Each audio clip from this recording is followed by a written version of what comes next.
Well, it's time now to meet my guest on Classic FM this week, the very talented Brian May. Now, I've thoroughly enjoyed meeting and talking to the Queen guitarist ahead of the release of his new photographic autobiography called Queen in 3D.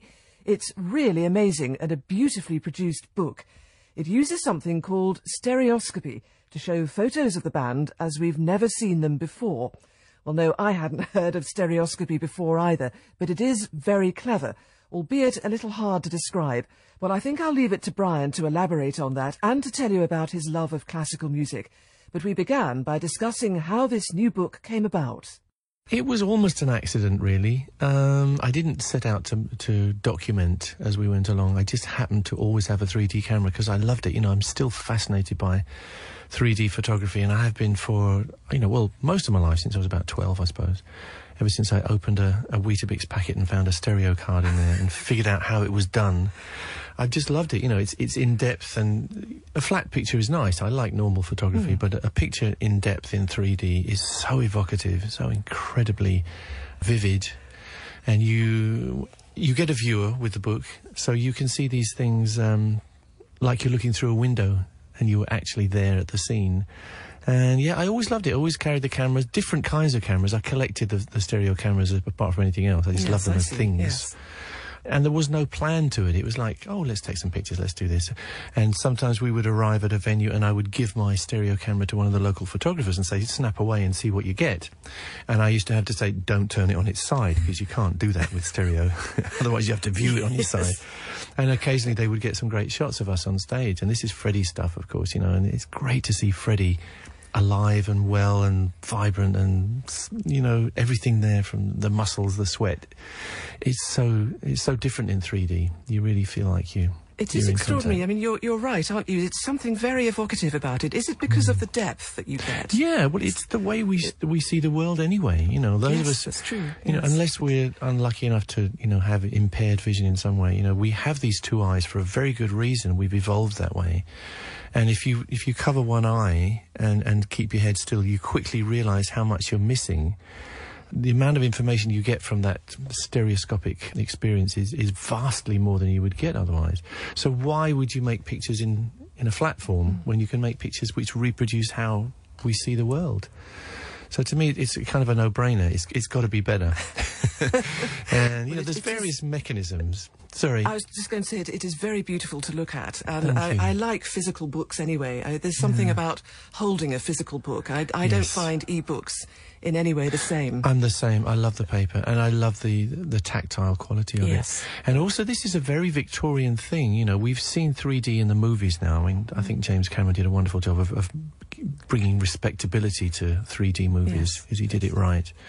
But the best 3D is the intimate Victorian way, which is with your viewer, you're on your own with your viewer in your sort of virtual reality space. Now, VR is basically stereoscopy. It's the same thing, except you've got the 360 trick added on. So, in a sense, it's full circle. When you're in your VR kit, and I make one of these as an OWL VR kit, you're in your own world, very much like the Victorians were when stereoscopy was first invented. They all had their viewers. They'd sit in their parlours at night and exchange stereo cards with each other. You can see all the stereo views of that. So to me it's very exciting. Yes. You're so keyed in. It's like a time machine almost. Was it difficult to decide what to put in and what to keep out? I know it took you about 3 years to produce the book, so it's obviously a labour of love. It was definitely, yeah. And in the beginning I didn't think we'd have enough pictures. I thought, well, this is going to be a small book, and I'll just write a few words and it'd be a nice picture book. And then my archivist, I'm so proud to say I have an archivist. He's like the co-author and looks after all my stuff. He ransacked my house and found literally, a number of hundreds of stereo pictures that I'd squirreled away in odd corners. And some of them I'd never looked at because they'd never been properly mounted, including some wonderful ones of Freddie backstage. And it's us fooling around a lot of the time. It's us on stage, which is nice, all the big glory of the lights and stuff, but off stage, in cars and planes and trains and boats, dressing rooms, radio stations, it's all there. And the problem in the end was what to leave out. It was very, very difficult. And I think the outtakes will be on an internet site someplace, because there's some great stuff which I didn't manage to put in there. But there's a whole lot of stuff in there. Really, we were able to be very picky. Yes. And the offstage stuff, I think it works so well because you all look so relaxed. Yeah. And as if you have, and particularly Freddie, actually, as if you're having a really good time. Yes, having nice. fun. Yeah, I like it particularly. I think Freddie was actually quite a sort of shy person, and very often if there was a cameraman around, he would kind of stiffen up to a certain extent, and he was doing his face and his pose, you know, but he was so used to me having a camera, he was relaxed about 3D stuff. And there's a couple of pictures in there where, well, there's one particular one where he's taking a picture of me at the same time I'm taking a picture of him, and you can see he's just having fun. Yes. And that's a precious thing to see now. I never thought that it would become a book. It never occurred to me at the time. It was just fun at the time. It was very instant. Now, Freddie had his Polaroid camera, which in those days was a massive deal. I mean, that had never happened before. That you could take a picture and it go bzzz, and you have your picture there in front of you. Because up to that time, you'd have to send them away and wait for the processing, and maybe they got lost in the post. It was a very tortuous process. Suddenly, it's instant, and that was a huge deal. We're all used to it now. Everyone has a phone camera, and of course, instant, yes, you see it straight away. So all these stereo pictures were also not instant. I had to send them away and sort of bite my fingernails until they came back. But having got them, they're a precious kind of window to the past. Well, they are wonderful. Well, let's pause there, because we're going to play some music now. And this is the Adagio from the Queen Symphony by Tolga Kashif. Before we play it, I wondered what your thoughts were on other people taking your music and giving it the classical treatment. Interesting. Well, we got to know Tolga, and he's a fantastic guy. And it was obvious from the start that his heart was in the right place, and also that he was coming to it from a creative view rather than a sort of commercial view, because we've had a lot of people, there have been quite a few classical sort of transcriptions of Queen stuff, and generally it's not that successful. You know, you have this strange feeling when sometimes you've got a rhythm section and an orchestra and it sits very uncomfortably. Tolga came to it with the idea of just creating something using these pieces which were all in his mind. It wasn't academic, it was very much instinctive with him. And we instantly took to him, and I loved what he came back with. I think it's really great. You know, he made no attempt to be complete. It was just, I'm doing something, I'm making something out of what I feel when I listen to your music. So it's great, I love it.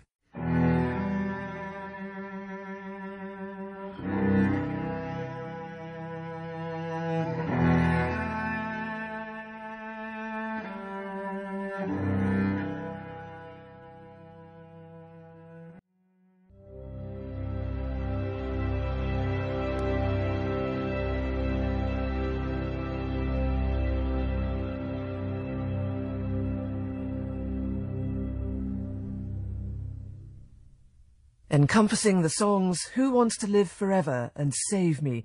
That's the third movement of Tolga Kashif's Queen Symphony, performed by Nicola Loud and the Royal Philharmonic Orchestra. And I'm playing that because my guest on Classic FM this week is the Queen guitarist Brian May.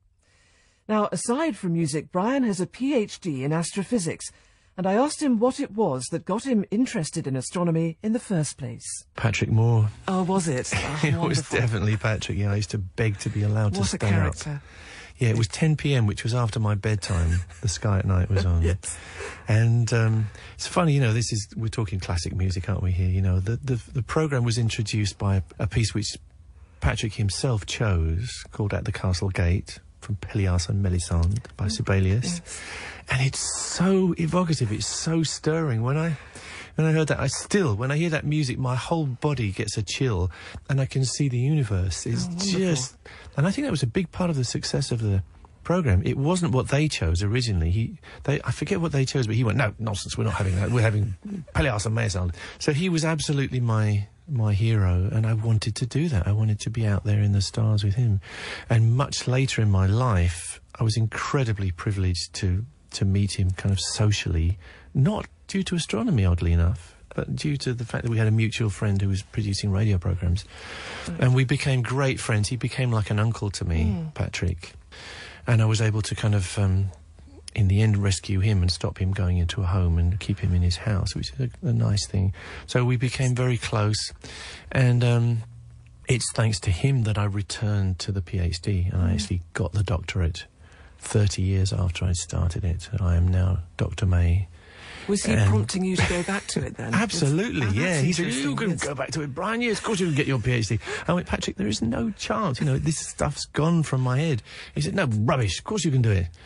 So I got all my old writings out. Everything was written out longhand, transcribed them all into digital on my laptop on tour. So my thesis was all there. And then I had incredible good fortune. I've been so lucky in my life. I talked about it in an interview, saying that I would kind of like to finish off the PhD. And I got a message from the head of astrophysics at Imperial College, where I'd started, Professor Rowan Robinson. And he said, if you're serious about this, I will be your supervisor and you can finish your PhD. Now, how often does that happen to you in life? So I threw everything up for a year and went back to Imperial College, sat in a little office and became a student. And student, do you know what? It's hard being a student. I rediscovered it's really, really, really difficult to keep your optimism up. And I desperately wanted to give up. 3 times I nearly gave up that PhD. And actually that's what PhDs are about, is getting through those things. And focusing. Yes. That's why when somebody gets their PhD, they want to be called the doctor. Because they realise that they've been through a kind of They've wall. worked really hard, yes. Yeah, so... Was it very difficult? Because presumably in the interim there must have been a lot of new research that had been done. Yeah, it was so hell. you had to keep up with that. I had to rediscover it all, 30 years of research. In a sense, I was lucky because my area was zodiacal dust, which is dust in the solar system, and it had become a little bit of a backwater in astronomical research because everybody got interested in cosmology, which is obviously astronomy on a huge scale. My stuff was astronomy in the backyard of our little solar system. But what happened in the interim, was just a couple of years before I came back to it, it was discovered that other suns have solar systems, and in those solar systems there are dust clouds as well, the same as ours. So suddenly the zodiacal dust cloud became something interesting again. Yes. How do you study dust clouds? Well, you study our own one. So I came back at a great time when suddenly it was interesting to everyone again to study the dust. And of course these dust particles are the smallest members of our solar system. There's quite a lot of them. There's a lot of rocks in our solar system, from the big ones like Jupiter, Saturn or whatever, right down to small planets, down to comets, down to asteroids, and then these tiny particles which have come off comets and collisions of asteroids. So the whole ensemble is there. You have the whole of creation there, and the dust is a big part of it. Are you ever tempted to become a space tourist? I know that people are offering these trips now. Does that appeal to you or not really? It does, in a sense. I'm getting a bit old for it. I'm not sure if I could hack it. I don't really fancy being kind of shot up there and having just a few minutes of weightlessness. I don't think that'd be a lot of fun. If I could sit in the ISS for a couple of weeks, yeah.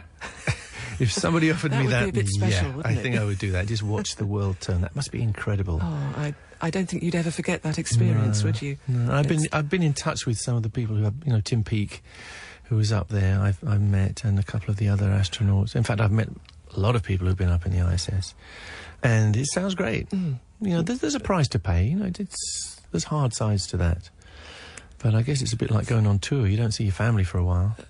That's certainly true. Yeah. Well, let's pause there again, because we're going to play something from, appropriately enough, The Planets by Gustav Holst. And this is Saturn. Why does his music appeal to you? Oh, I love Holst's Planets. I think he was divinely inspired. He's a school teacher. Yes. How amazing, and suddenly he's written this incredible cosmic music. I've always loved it from when I was a kid. And I was only about 10 years old, I think, when I wrote a little soliloquy which I read into a microphone with the accompaniment of Saturn. Nobody's ever heard that. Maybe they will one day. But it was designed to be a soundtrack for a planetarium show. That was the idea. Oh, right. So maybe one day I'll do that. But I've always loved it. To me, it's absolutely evocative. And as I say, it's something completely out of this world. I can't imagine how it was imagined, to be honest. It's not constructed intellectually. as far as I can see. It's one of these things which somehow he instinctively plucked out of the air. There's so much unusual stuff in Holst's pieces. You know, there's a lot of dissonance which wasn't very prevalent at that time, but it wasn't dissonance for its own sake, as it perhaps became later. Well, this is my theory anyway. Yes. Everything that's in there seems to kind of jolt you into being out there in the cosmos. I can't say enough about it, really. I think it's just the most wonderful piece of music. All of it. You know, the whole suite is brilliant. Interesting that he didn't do Pluto, and of course Pluto is now not regarded as a planet anyway, so there's no need to put Pluto in there. And I got a bit upset when somebody did that. I went to the Albert Hall and saw it all, and at the end of it they played this Pluto piece, which I thought was completely inappropriate. Sorry, guys, but I just thought it doesn't work. Get it out of here. So I don't think anyone's going to do that anymore. No. There's no need. Well, we're going to hear it now, but Brian, thank you very much indeed. This has been a real pleasure. Thank you. Thank you, Charlotte. Great pleasure for me. Thank you. That's lovely. Thank you very much.